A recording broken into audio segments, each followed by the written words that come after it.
Lázaro Cárdenas del Río fue uno de los presidentes más destacados de la historia de México. Nació el 21 de mayo de 1895 en la comunidad rural de Jiquilpan, Michoacán. El estadillo revolucionario de 1910 no afectó la tranquilidad de su pueblo. Sin embargo, en ese año, su padre abandonó su negocio de herbolaria por problemas de salud, que resultaron en su muerte. El año siguiente, debido a esto, el joven Lázaro tuvo que asumir muy temprano el rol de jefe de familia y comenzar su vida laboral, trabajando como aprendiz en la intérprete de la economía, la cual fue un punto de reunión del círculo de liberales ilustrados del pueblo, quienes tenían una idea muy clara sobre el despojo de tierras a comunidades indígenas, la explotación de campesinos, la concentración de la riqueza y la desigualdad. Fue uno de los espacios en que Cárdenas comenzó a fortalecerse políticamente. En 1913, después del golpe de Estado que derrocó al presidente Francisco I. Madero, Cárdenas fue delatado a los federales huertistas por haber impreso un manifiesto revolucionario, y ante la posibilidad de ser aprendido, se enlistó en las fuerzas revolucionarias a los 18 años. En 1915, inició una de las relaciones más dominantes de su carrera política, cuando conoció a Plutarco Elías Calles, quien se convirtió en su mentor. Tras una extensa y exitosa trayectoria militar, Cárdenas fue electo gobernante del estado de Michoacán en 1928, con apoyo tanto de la sociedad michoacana como la de los políticos más fuertes de su movimiento, el presidente Calles y el caudillo Álvaro Obregón. Su gestión tuvo una fuerte énfasis en el reparto agrario y la educación, elementos que serían fundamentales para su posterior proyecto nacional. En junio de 1928, después de ser electo presidente, Álvaro Obregón fue asesinado, complicando la situación política del país.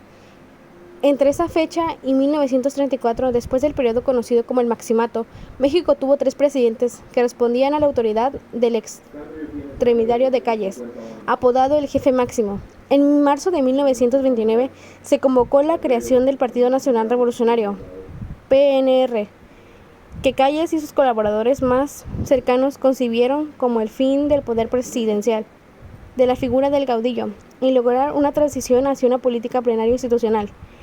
Cárdenas brilló en este contexto de crisis.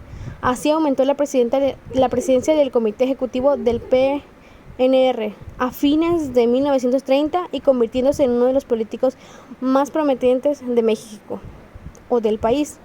En enero de 1933 fue nombrado secretario de Guerra y Marina, cargo del cual se separó para aceptar la postulación del PNR a la presidencia de la República en el año de mayo de 1933.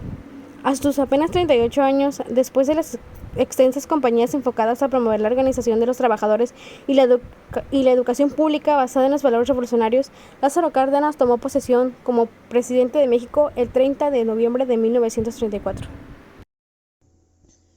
Para llevar a cabo su proyecto nacional, Cárdenas necesitaba, además del apoyo del ejército y de la burocracia, de las masas organizadas y trabajadores campesinos, la política de masas comandadas por el Estado para, para fortalecer al gobierno y vencer las resistencias sociales y económicas de sus ambiciosos programas de reformas. Llegó a su punto más alto en el sexenio de Cárdenas. El nuevo gobierno alentó la organización, la lucha y la movilización de los trabajadores, atendidos sus demandas. El presidente apoyó las demandas salariales, la sindicalización y los contratos colectivos que establecía mejores condiciones laborales para los trabajadores y presionó a los patrones para que cumpliesen con estas peticiones.